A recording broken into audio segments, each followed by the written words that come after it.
One piece anime സ്കൈപ്പിയ saga 16-ാം ഭാഗത്തിലേക്ക് സ്വാഗതം.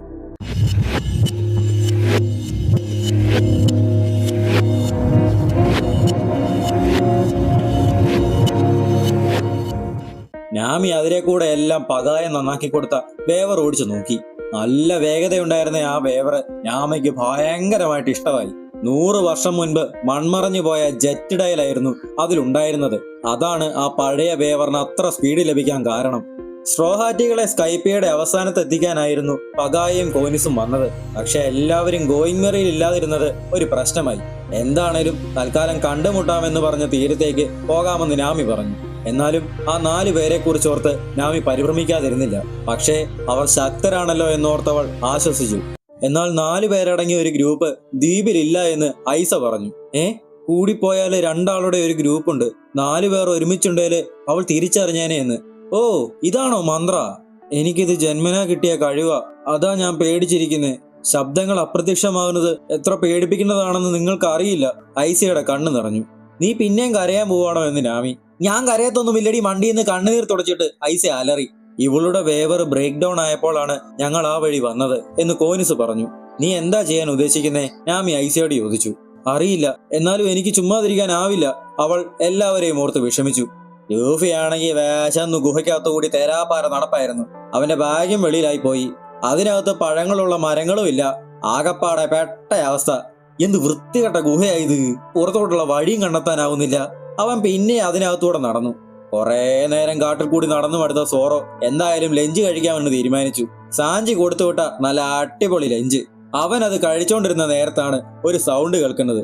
പെട്ടെന്ന് വാൾ വീശി നോക്കിയപ്പോ ഒരു വലിയ സൗത്ത് ബേർഡ് ഫ്രണ്ടില്. അതൊന്ന് ശബ്ദം വെച്ചു. അതിന്റെ അർത്ഥം എന്തുവാ? നീ എന്റെ ഫുഡിന്റെ പിറകെ ആണോ? ആണെന്നത് ശരി മൂളി. അതങ്ങ് മറന്നേക്ക്. സോറോ അത് പാത്ത് പിടിച്ച് തിന്നാൻ നോക്കി. ഇങ്ങോട്ട് നോക്കാതാ. അവൻ ഉള്ളതെല്ലാം ചടപടേന്നങ്ങ് തീർത്തു. South bird sad. അത് കഴിഞ്ഞ് സോറോ പിന്നെ നടക്കാൻ തുടങ്ങിയപ്പോ ദേണ്ട സൗത്ത് ബേർഡും കൂടെ വരുന്നു. കേട്ടോ, ഞാൻ എന്റെ ഫുഡ് മുഴുവൻ കഴിച്ചു. ഇനി എന്റെ ഒന്നും ഇല്ല, ഉണ്ടേലും തരത്തില്ല. മനസ്സിലായോ? നീ പോകാൻ നോക്ക്. അവന്റെ വൃത്തികെട്ട നടപ്പും. നീ എങ്ങോട്ടാടാ നോക്കുന്നത് തന്നെ? എന്നെ നിനക്ക് നേരിടണോ? 3 മണിക്കൂറിൽ 81 വെറും 5 പേർ മാത്രമായിരിക്കും ഈ ദ്വീപിൽ നിൽക്കുന്നത്. ഞാൻ പറഞ്ഞ സമയമാകാൻ ഇനി 1 മണിക്കൂർ കൂടി. ഇപ്പോൾ 25 പേർ നിലനിൽക്കുന്നു. എനറു അതാലോചിച്ച് കാട്ടിൽ കൂടി നടന്നു. എന്നാൽ എനറുവിനെ അവിടെ കണ്ട് പതിയിരുന്ന ഗറില്ല ഭയപ്പെട്ടു. ഇയാൾക്കെന്താ ഇവിടെ കാര്യം? അവൻ ആക്രമിക്കാൻ തുനിഞ്ഞപ്പോൾ പെട്ടെന്ന് തന്നെ എനൽ അയാളുടെ പിറകിൽ പ്രത്യക്ഷപ്പെട്ടു. അവൻ പേടിച്ച് തിരിഞ്ഞു നോക്കി.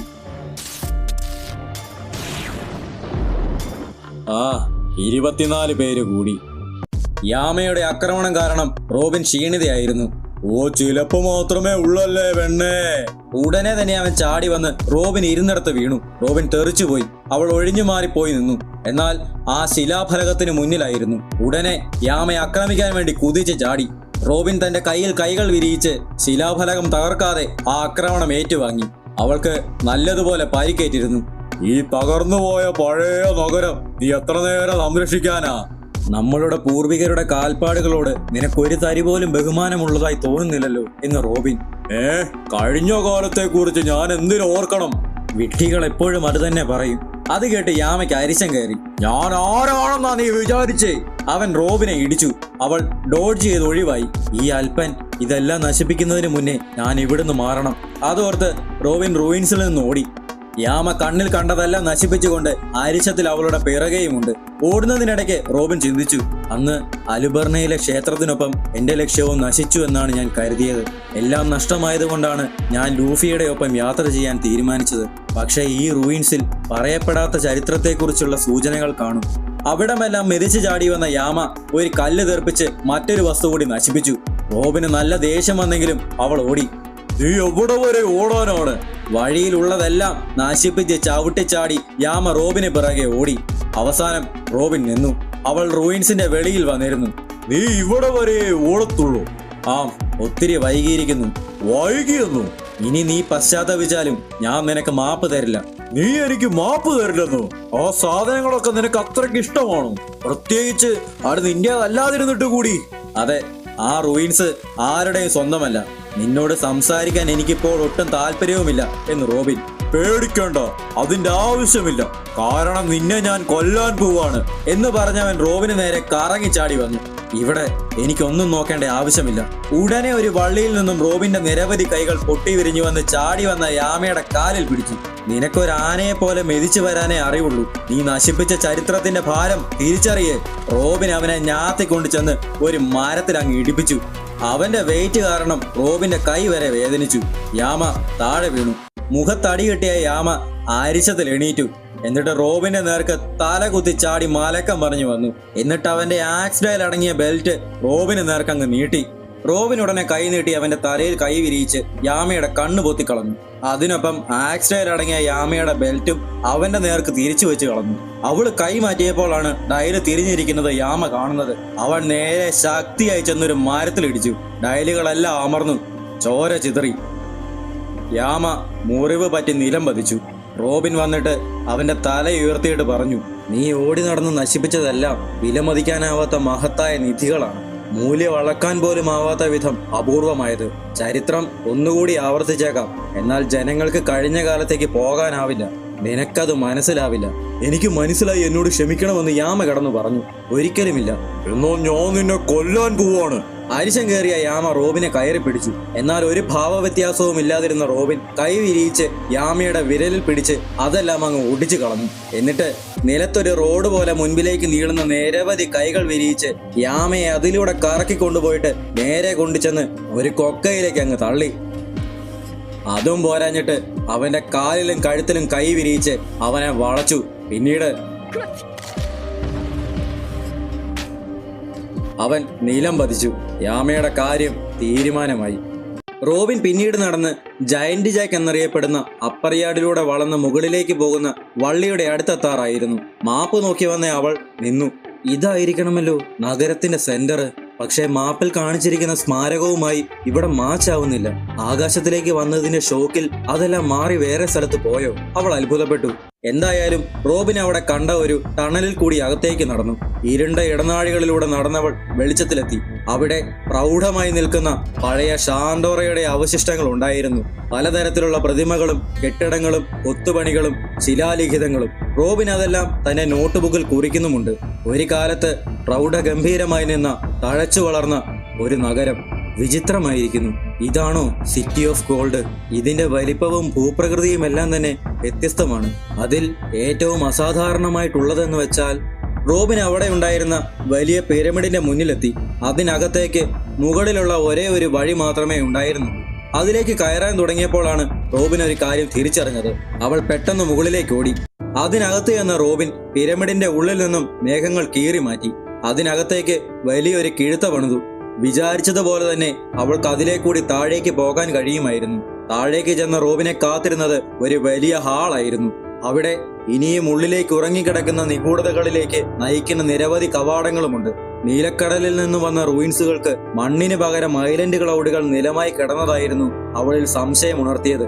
മുകളിലുണ്ടായിരുന്ന റൂയിൻസ് താഴെയുള്ള മേഘങ്ങളാൽ മൂടപ്പെട്ട നഗരത്തിന്റെ മുകൾ ഭാഗങ്ങൾ മാത്രമായിരുന്നു. ഇനിയും അടിയിൽ എന്തൊക്കെയോ ഉണ്ട്. റോബിൻ പിന്നെയും താഴേക്ക് നടന്നു. വള്ളികൾ കയറിയ ഇടനാഴികളിലൂടെ, ചരിത്രമുറങ്ങുന്ന വഴിയിലൂടെ. അതിനകത്ത് അവൾ മറ്റൊരു വെളിച്ചം കൂടി കണ്ടു. പുറത്തേക്കുള്ള വഴി. റോബിൻ ധൃതിയിൽ വെളിയിലേക്ക് ഓടി. എന്നാൽ മുന്നിൽ പടികളില്ലാത്തതിനാൽ നിന്നു. നേരെ നോക്കിയപ്പോൾ അവൾക്ക് മുന്നിൽ ഷാൻഡോറ എന്ന പുരാതന നഗരത്തിന്റെ അവശേഷിപ്പുകൾ അനാവരണം ചെയ്യപ്പെട്ടു. ധാരാളം കെട്ടിടങ്ങൾ. ഒരു നാളിൽ തഴച്ചു വളർന്ന ജനങ്ങളാൽ നിബിഡമായിരുന്ന ഷാൻഡോറ എന്ന നഗരം. 800 വർഷങ്ങൾക്ക് മുൻപ് ഷാൻഡോറ എന്ന നഗരം പെട്ടെന്ന് ഇല്ലാതായി. എനിക്കങ്ങനെ തോന്നുന്നതേയില്ല. ഇപ്പോഴും ഇതിന് പ്രൗഢിയും മഹത്വവുമുണ്ട്. ഇതാണ് ഷാൻഡോറ, സ്വർണത്തിന്റെ നഗരം. റോബിൻ താഴത്തെ നിരയിലേക്ക് നടന്നിറങ്ങി. അവൾ ചുറ്റും അത്ഭുതത്തോടെ നിരീക്ഷിച്ചു. എന്നാൽ അവിടെ കണ്ട ഒരു കാഴ്ച അവൾക്ക് വിശ്വസിക്കാനായില്ല. ഒരു പോണഗ്ലിഫ്. അവൾ സ്തബ്ധയായി നിന്നുപോയി. അവിടെ ഒരു പോണഗ്ലിഫ് കാണുമെന്ന് അവൾ ഒരിക്കലും വിചാരിച്ചിരുന്നില്ല. ഈ ലിപികളുടെ സൃഷ്ടാക്കൾക്ക് മാത്രമേ ഇവയെ ഉപയോഗിക്കാൻ കഴിഞ്ഞിരുന്നുള്ളൂ. റോബിൻ ആ അക്ഷരങ്ങൾ വായിച്ചു. ഹൃദയത്തിലെയും വായിലെയും സത്യങ്ങൾ മുദ്ര വെച്ച് കൂട്ടിയിരിക്കുന്നു. മഹത്തായ മണിയുടെ നാദത്തിനൊപ്പം ചരിത്രം രേഖപ്പെടുത്തുന്നവരാണ് ഞങ്ങൾ എന്നായിരുന്നു അതിൽ എഴുതിയിരുന്നത്. അതെ, നോളണ്ടിന്റെ ലോഗ് ബുക്കിൽ ഇവിടെ ഒരു വലിയ സ്വർണമണിയുള്ള കാര്യം സൂചിപ്പിച്ചിരുന്നല്ലോ. നഗരത്തിലെ എല്ലാ പുസ്തകങ്ങളും കത്തിച്ചു കളഞ്ഞു. ഇതിന്റെ ചരിത്രമെല്ലാം നഷ്ടമായി. ഗോയിങ് ലുസോപ്പിനെയും സാഞ്ചിയെയും അവർ ചികിത്സിച്ചു. സോറോയ്ക്കൊപ്പം ആ വലിയ സൗത്ത് ബേർഡ് നടന്നു. ലൂഫിയും ഒരു സ്വർണ്ണക്കിരീടമൊക്കെ വെച്ച് ഗുഹയിലൂടെ നടക്കുന്നു. ഒരു പോണഗ്ലിഫ് ഈ നഗരത്തിലേക്ക് കൊണ്ടുവന്നു. സംശയമൊന്നുമില്ല, ഈ നഗരത്തിന് ഒരിക്കലും ഒരു ശത്രുവിനെ നേരിടേണ്ടി വന്നിട്ടുണ്ട്. ശാന്തോറ എന്ന സ്വർണത്തിന്റെ നഗരം പോണഗ്ലിഫ് സംരക്ഷിക്കാനായുള്ള പോരാട്ടത്തിൽ നശിച്ചു പോയതാണ്. അങ്ങനെയാണെങ്കിൽ 4 അൾത്താരകളുടെ നടുക്കുള്ള ആ മഹത്തായ മണിയിൽ ചിലപ്പോൾ യഥാർത്ഥ ചരിത്രത്തിന്റെ വചനങ്ങൾ കാണും. റിയോ പോണഗ്ലിഫ്. ചോപ്പർ ജയന്റ് ജാക്ക് വഴി മുകളിലേക്ക് കയറുകയായിരുന്നു. ഇച്ചിരി കൂടിയേ ഉള്ളൂ, ഞാൻ ആദ്യം സ്വർണം കണ്ടെത്തിയാല് എല്ലാവരും അത്ഭുതപ്പെടും. അതോർത്തവൻ കഷ്ടപ്പെട്ട് മുകളിൽ ചെന്നു. അവിടെയും ചില റൂയിൻസുകൾ ഉണ്ടായിരുന്നു. എന്നാൽ അവിടുത്തെ തറ ഇച്ചിരി ചരിഞ്ഞതുമായിരുന്നു. അവൻ മുന്നോട്ട് നടന്നപ്പോൾ നിക്ക് ഹോളി. ചോപ്പർ തിരിഞ്ഞു നോക്കിയപ്പോ ഒരു യമണ്ട പട്ടി അവന്റെ മുന്നിൽ വന്നിരുന്നു. ചോപ്പർ അലറിപ്പോയി. അബദ്ധമായി പോയി, ഞാൻ തിരിച്ചു പോയാ മതിയായിരുന്നു, ഞാൻ ഇപ്പൊ ചാവും. ഇന്നിവിടെ വരുന്ന 3ാമത്തെ ആളാണ് നീ. താനാരാ? ആ ചിലന്തിത്തലേന് ശ്രദ്ധയില്ല, നീ ഗഡാഡ്സുവിനെ കൊന്നു അല്ലേ? മുൻപത്തെ ആളെയാണോ? ചോപ്പർ ശരി മൂളി. ഇല്ല, കുഴപ്പമില്ല, അവനെ പോലെയുള്ള മണ്ടന്മാരൊക്കെ ചാവുന്നതായി ലോകത്തിന് നല്ലത്. നീയും അംഗീകരിക്കുന്നില്ലേ? ചോപ്പർ പയ്യെ അവിടുന്ന് പുറകോട്ട് നടന്ന് വലിയാൻ നോക്കി. എന്നാൽ എന്തിനോ തടഞ്ഞു തട്ടി അവൻ വീണു. നോക്കിയപ്പോ മുറിവ് പറ്റിക്കിടക്കുന്ന ഒരു ഗറില്ല. പേടിക്കണ്ട, എന്റെ നായയാണിത്, പേര് ഹോളി, അവൻ കടിക്കില്ല. പക്ഷെ ഒരാൾ ഇവിടെ മുറിവ് പറ്റി കിടക്കുമല്ലേ എന്ന് ചോപ്പർ. ഹോളിക്ക് നല്ല പരിശീലനം കിട്ടിയതാണ്, അതുകൊണ്ട് ചുമ്മാതാരെയും ഹോളി കടിക്കില്ല. അവനെ വെട്ടിയിട്ടത് ഞാനാണ്. എന്റെ പേരാണ് ഓം. ചോപ്പർ ബാക്ക്ഗ്രൗണ്ടിൽ പേടിച്ച് ഓരോന്ന് കിടന്ന് പുലമ്പാൻ തുടങ്ങി. മിണ്ടാതിരി, ഇവന്റെ ദുർബലത കണ്ട് എനിക്ക് ദുഃഖമാകുന്നു. ഓം കണ്ണുനീർ പൊഴിച്ചു. ജീവിതത്തിന്റെ അസ്ഥിരത അറിഞ്ഞിട്ടും എന്തിനാണ് മനുഷ്യർ തമ്മിൽ തല്ലിച്ചാവുന്നത്? എന്താന്നാ? സന്തോഷത്തോടെ ഇരിക്കാനാണ് അവർ ജനിക്കുന്നത്. ജീവിതത്തിൽ സന്തോഷം അവർ ആഗ്രഹിക്കുന്നുമുണ്ട്. പക്ഷെ എല്ലാവരും യുദ്ധം കൂടി മരിക്കുന്നു. അങ്ങനെയായിരുന്നുവെങ്കിൽ തുടക്കം മുതലേ ഒന്നും ചെയ്യരുതായിരുന്നു. ഇതാണ് മനുഷ്യപ്രകൃതത്തിന്റെ ധർമ്മസങ്കടം. വേദനാജനകം തന്നെ. പക്ഷേ മോക്ഷത്തിലേക്ക് ഒരു വഴിയുണ്ട്. എല്ലാവരും ചാകണം. നീ എന്തിനാണ് ഇവിടെ വന്നത്? ഞാൻ സ്വർണം നോക്കി. ദുരാഗ്രഹം കലഹത്തെ ജനിപ്പിക്കും. നിന്നെ രക്ഷിക്കാൻ എന്നെ അനുവദിക്കൂ. എന്നെ രക്ഷിക്കാനോ? ചോപ്പറിന് മനസ്സിലായില്ല. ഓം എണീറ്റ് നിന്ന് തന്റെ വാളൂരി. മരിച്ചു കഴിഞ്ഞാൽ നീ ഒന്നും ചെയ്യത്തുമില്ല, ആഗ്രഹിക്കത്തുമില്ല. വൈകിയാണെങ്കിലും ലാക്കി ഒറ്റയ്ക്ക് മിൽക്കി റോഡിൽ കൂടി അപ്പറയാടിന്റെ അകത്തേക്ക് നീങ്ങി. അവൾ വരുന്ന വഴിക്ക് കരിഞ്ഞ് വീണ് കിടക്കുന്ന ആൾക്കാരെയും കണ്ടിരുന്നു. ഇടിമിന്നലടിച്ച പോലുള്ള അവസ്ഥ. അതെന്താണെന്ന് അവൾ ഓർത്തു പരിഭ്രമിച്ചു. അപ്പോഴാണ് മുറിവ് പറ്റി അവശനായി കിടക്കുന്ന കമാക്കിരിയെ അവൾ കാണുന്നത്. അവൻ അപ്പോഴും ജീവനുണ്ടായിരുന്നു. വയ്യാതെയാണെങ്കിലും അവളോട് അവിടുന്ന് പോകാൻ അവൻ പറഞ്ഞു. വൈപ്പർ ദേവാലയത്തിലേക്കാണ് പോയിരിക്കുന്നത്. പക്ഷെ എനറു അവിടെ ഇല്ലെന്നും വൈപ്പറിനെ ഇനിയും തടയാനാകുമെന്നും വളരെ ബുദ്ധിമുട്ടി കമാക്കിരി പറഞ്ഞു. ലാക്കിയും വിഷമത്തിലായി. അവനെ ആർക്കും തോൽപ്പിക്കാനാവില്ല. അവൻ അജയ്യനാണ്. പണ്ടു മുതലേ ജനങ്ങൾ ഭയന്നിരുന്ന മിന്നലാണവൻ. അപ്പോൾ ലാക്കി ഐസയുടെ ബാഗ് കമാക്കിരിയെ ഏൽപ്പിച്ചിട്ട് വൈപ്പറിനെ തടയാനായി പോയി. കമാക്കിരി ശക്തനാണ്, എന്നിട്ടും അവന്റെ ഇച്ഛ വരെ തകർക്കപ്പെട്ടിരിക്കുന്നു. Rumble fruit. എനറുവിന് ഒരു ലോഗിയ ടൈപ്പ് ഡബിൾ ഫ്രൂട്ടിന്റെ ശക്തി ഉണ്ടെന്ന് ചിന്തിക്കുന്നത് പോലും, അതും എല്ലാത്തിലും ഏറ്റവും ശക്തമായത്. എനിക്ക് പെട്ടെന്ന് വൈപ്പറിനെ തടയണം. അവൾ കുതിച്ചു. സോറോയും സൗത്ത് വേർഡും കാട്ടിൽ കൂടി നടപ്പായിരുന്നു. ഈ സ്ഥലം കണ്ടു നല്ല പരിചയമുണ്ടല്ലോ. അതോ ഇല്ലേ? അതോ ഉണ്ടോ? ഇല്ലേ? അവൻ കറങ്ങി തിരിഞ്ഞ് തടാകത്തിന്റെ നടുക്കുള്ള അൾത്താരയിൽ തന്നെ എത്തിയിരുന്നു. ഇത് കണ്ടിട്ട് നല്ല പരിചയമുള്ള പോലെ.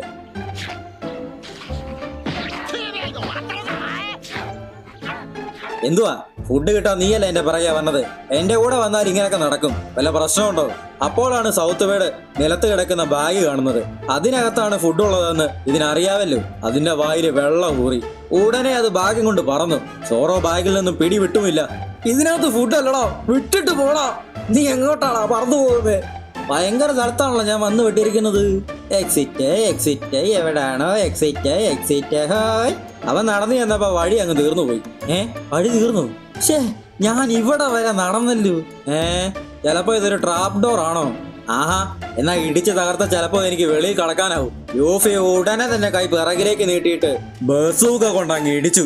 പക്ഷെ ഒന്നും സംഭവിച്ചില്ല. പെട്ടെന്ന് അവിടമാകം പ്രകമ്പനം കൊള്ളാൻ തുടങ്ങി. എന്നിട്ട് അവിടുത്തെ തറയങ്ങ് താന്നു.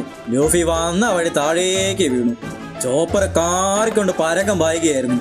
അവൻ അതിലേക്കൂടെ എല്ലാം കിടന്ന് ഓടി. ലാസ്റ്റ് മടുത്ത് എവിടോ പോയി ഒളിച്ചിരുന്നു. അവൻ ഫോളോ ചെയ്യുന്നില്ലെന്ന് മനസ്സിലായപ്പോ ഒരു സമാധാനം. അങ്ങേരും പുരോഹിതനാണോ? ഇവിടെ ഒളിച്ചിരിക്കാൻ ഒത്തിരി സ്ഥലവും ഉണ്ട്. ലൂഫിയും അവരും വരുന്നത് വരെ ഞാനിങ്ങനെ രക്ഷപ്പെട്ടാ മതി. അവൻ പിന്നെ നടക്കാൻ തുടങ്ങി. അങ്ങേരെ ഒരു സ്പോർട്സ്മാൻ ആണ്, അതുകൊണ്ട് ദൂരെ വല്ലതും പോയി ഒളിച്ചിരുന്നാലേ എനിക്ക് രക്ഷപ്പെടാം. അവൻ ഒത്തിരി ദൂരെ ഓടിയല്ലോ വിട്ടി. മോക്ഷത്തിൽ നിന്നും ഒളിച്ചോടുന്നു. അത് തന്നെ ജീവനോടുള്ള ആസക്തിയാണ്. എന്നിരുന്നാലും ഓം വാളൂരി. ചോപ്പർ നടന്നു പോവുകയായിരുന്നു. പെട്ടെന്ന് എന്തോ കുതിച്ചു വന്നവനെ വെട്ടി. ചോപ്പറിന് മുറിവേറ്റു. മോക്ഷത്തിലേക്കുള്ള ദുരിതപൂർണമായ പാതയിൽ അതിജീവനത്തിനൊരു മാർഗമില്ല. ഇതാണ് സർവൈവൽ റേറ്റ് 0% മാത്രമുള്ള അയൺ ഓർഡിയിൽ. ചോപ്പറിന് വെട്ടേറ്റതും ഐസ അറിഞ്ഞു. മറ്റൊരു ശബ്ദം കൂടി മാഞ്ഞിരിക്കുന്നു, അവൾ പറഞ്ഞു. എന്നിട്ട് എനിക്കിവിടെ നിൽക്കാനാവില്ല, ഞാൻ ലാക്കിയെ കണ്ടെത്താൻ പോവാണെന്ന് അലറിയിട്ട് ഐസ കപ്പലിൽ നിന്ന് എടുത്ത് ചാടി. നാമിയും അവളെ തടയാനായിട്ട് പിറകെ ചാടി. നീന്തി ചെന്ന് അവളെ പിടിച്ചു നിർത്തി. നിന്റെ പ്രശ്നം എന്നെ വിടാൻ പറഞ്ഞ് ഐസ ബഹളം വയ്ക്കാൻ തുടങ്ങി. എന്നാൽ ഒരു കൊച്ചിനെ ചാകാൻ വിടാൻ നാമി തയ്യാറല്ലായിരുന്നു. അപ്പോൾ ആ വലിയ പാമ്പ് അവരുടെ സമീപ പ്രദേശത്തുണ്ടായിരുന്നു. ലൂഫി എന്തോ കേട്ട് തിരിഞ്ഞു നോക്കിയപ്പോ മലവെള്ളപ്പാച്ചിൽ പോലെ വെള്ളം അകത്തേക്ക് വരുന്നു. അവൻ അങ്ങ് ഒഴുകിപ്പോയി. നാമി ഐസയെ പിടിച്ച് വേവറിൽ കയറ്റാൻ നോക്കി. ഐസ കേളാൻ നാലമ്പ്. മിണ്ടാതിരുന്നോണം, അല്ല ഞാൻ നല്ല ഇടി വെച്ച് തരും. കരയാനും പറ്റത്തില്ല. ഇപ്പൊ തന്നെ ഞങ്ങളുടെ ക്രൂവിലെ 2 പേരുടെ അവസ്ഥ കണ്ടല്ലോ. നിന്നെ ഒറ്റയ്ക്ക് വിടാൻ എനിക്ക് പറ്റില്ല. അതുകൂടി കാരണം ഐസ അവൾ പറഞ്ഞതനുസരിച്ച് വേവറിൽ കയറി. അപ്പോഴാണ് കടലിൽ നിന്ന് ആ വലിയ സർപ്പം ഉയർന്നു വരുന്നത്. അത് അവരുടെ തൊട്ടടുത്ത് തന്നെ ഉണ്ടായിരുന്നു. ലൂഫി മലവെള്ളപ്പാച്ചിലിൽ നിന്ന് രക്ഷപ്പെട്ടു. പേടിച്ചു പോയല്ലോ. എന്തോ ഗുഹയായത്. ആദ്യം ഭൂമി കുലുക്കം, പിന്നെ വെള്ളപ്പൊക്കം, ഇപ്പൊ മുങ്ങി ചത്താനെ. എടാ പാട്ടി തണ്ടി തുറക്കട എന്ന അലറി ഗുഹയുടെ ഭിത്തിയിൽ ലൂഫി ചവിട്ടി. പെട്ടെന്ന് പാമ്പ് അലറാൻ തുടങ്ങി. അത് കണ്ട് എല്ലാരും കാണാൻ തുടങ്ങി. ഇതിനെന്നെ ഇത്ര വലിപ്പം? ഫ്രസ്ട്രേഷൻ കയറിയ ലൂഫി എക്സിറ്റ് എവിടാണെന്ന് അലറി പറ ഇടിച്ചു. പാമ്പ് ആകെപ്പാടെ വിഷയം. നാമിയും ഐസയും വേവറിൽ കയറി ഒന്നും നോക്കാതെ കാട്ടിലേക്ക് കുതിച്ചു. പാമ്പും കാട്ടിനകത്തേക്ക് കയറി. പകായും കോനിസും പിറകിൽ നിന്ന് നാമിയെ വിളിച്ചെങ്കിലും ആര് കേൾക്കാൻ. ഈ സമയം കാട്ടിൽ ഒരു ഗറില്ലയും ഡിവൈൻ സോൾജറും പൊരിഞ്ഞ യുദ്ധം. അവന്മാരിങ്ങനെ രണ്ടും കൽപ്പിച്ച് നിൽക്കുമ്പോഴാണ് കാട്ടിൽ നിന്നും ഭയങ്കര ശബ്ദം കേൾക്കുന്നത്. ഓടോത്, എന്താ സംഭവിക്കുന്നേ? പെട്ടെന്ന് ഒരു മരം തകർത്ത് പാമ്പ് അവർക്ക് നേരെ വായും പിളർത്തി വന്നു. ആ വഴിക്ക് പോ, ഇത് ആകാശത്തിന്റെ പ്രഭുവ എന്ന് ഡിവൈൻ സോൾജർ അലറി. വേവറിൽ പോയ ഐസയെ ഗറില്ലയും തിരിച്ചറിഞ്ഞു. എന്നാൽ പാമ്പിന്റെ ആക്രമണത്തിൽ അവരുടെ കാര്യം തീർന്നു. മിൽക്കി റോഡിൽ കൂടി ഒന്നും നോക്കാതെ പരക്കം പാഞ്ഞ നാമിയും ഐസയും ലാസ്റ്റ് ചെന്ന് നിന്നു. 2 പേരും ആകെപ്പാടെ പേടിച്ചു പോയിരുന്നു. അപ്പോഴാണ് കാട്ടിനകത്ത് കയറിയ കാര്യം തന്നെ നാമി തിരിച്ചറിയുന്നത്. സോറോയും കൊണ്ട് സൗത്ത് ബേർഡ് എങ്ങോട്ടോ പറന്നു. സോറോ ആണെങ്കിൽ ബാഗിൽ നിന്നും പിടിവിട്ടിട്ടുമില്ല. ഇറക്കി വിടാൻ സോറോ പറയുന്നുണ്ടെങ്കിലും സൗത്ത് ബേർഡ് മൈൻഡ് ചെയ്യുന്നില്ല. അപ്പോഴാണ് താഴെ കാട്ടിൽ കൂടി അവർക്ക് നേരെ എന്തോ വരുന്നത് 2 പേരും ശ്രദ്ധിക്കുന്നത്. വലിയ പാമ്പ് ഉയരത്തി പറക്കടാ, ഇല്ല നമ്മളെ തിന്നും. ഇതെന്നാ നമ്മുടെ പിറകെ വരുത്. അപ്പോഴാണ് സൗത്ത് ബേർഡിന് ഐഡിയ കത്തിയത്. പാമ്പിന് വേണ്ടത് food equal to zero. Zero ഉള്ളത് കൊണ്ടാണ് തന്റെ പിറകെ വരണത്. അപ്പോൾ അവനെ ഒഴിവാക്കിയ ഞാൻ രക്ഷപ്പെടും. അത് സോറയെ അങ്ങ് താഴെ കിട്ടും. ജയന്റ് ജാക്കിന്റെ അടുത്തെത്തിയ വൈപ്പർ അതിലൂടെ കയറി മുകളിലേക്ക് കുതിച്ചു. ജയന്റ് ജാക്കിന്റെ മുകളിലാണ് ദേവാലയം. എനറു അവിടെയാണ് ഉള്ളത്. കഴിഞ്ഞ 400 വർഷങ്ങളായുള്ള നശിച്ച ചരിത്രത്തിന് ഞാനൊരു അറുതി വരുത്താൻ പോവാണ്. അവൻ വരുന്നു. വാളൂരിയ ഓം പെട്ടെന്ന് ആക്രമിച്ചു. കുതിച്ചു എന്ന അറ്റാക്ക് വൈപ്പറിന്റെ മുന്നിൽ വന്നെങ്കിലും അവൻ ഡോഡ് ചെയ്ത് മാറിപ്പോയി നിന്നു. വായ്പ, ആ വള്ളിയിൽ കൂടി കയറിയാൽ ദേവാലയത്തിൽ ചെല്ലും. കടന്നു പോകാൻ ആരാണ് നിനക്ക് അനുവാദം നൽകിയത്? ദേവാലയത്തിലേക്ക് ഇനി പോയിട്ട് കാര്യമില്ല. ഗാൻഫാളും അവിടേക്ക് വന്നു. തനിക്കെന്നെ ഇവിടെ കാര്യം? ദൈവമെന്ന സ്ഥാനത്തോട് തനിക്ക് ഇപ്പോഴും മോഹമുണ്ടോ? വൈപ്പർ ചോദിച്ചു. ഇല്ല, പക്ഷേ എന്റെ കടമകൾ ഇനിയും നിറവേറ്റേണ്ടിയിരിക്കുന്നു. ഞാനിപ്പോൾ മുകളിലുള്ള ദേവാലയത്തിൽ നിന്നാണ് വരുന്നത്. ദുരന്തം അവിടെ ആകമാനം തകർക്കപ്പെട്ടിരിക്കുന്നു. സ്വാഭാവികമായും എനറോ അവിടെ ഒന്നും ഉണ്ടായിരുന്നില്ല. ചിലപ്പോൾ ഇനി അതിലൊന്നും അവന് താല്പര്യം കാണില്ലായിരിക്കും.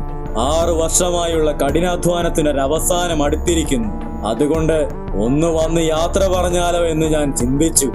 അരിശം കയറിയ ഗാൻഫാള്, നിങ്ങൾക്ക് എന്താണ് വേണ്ടത് ഓമ് എന്ന് ഉറക്കെ ചോദിച്ചു.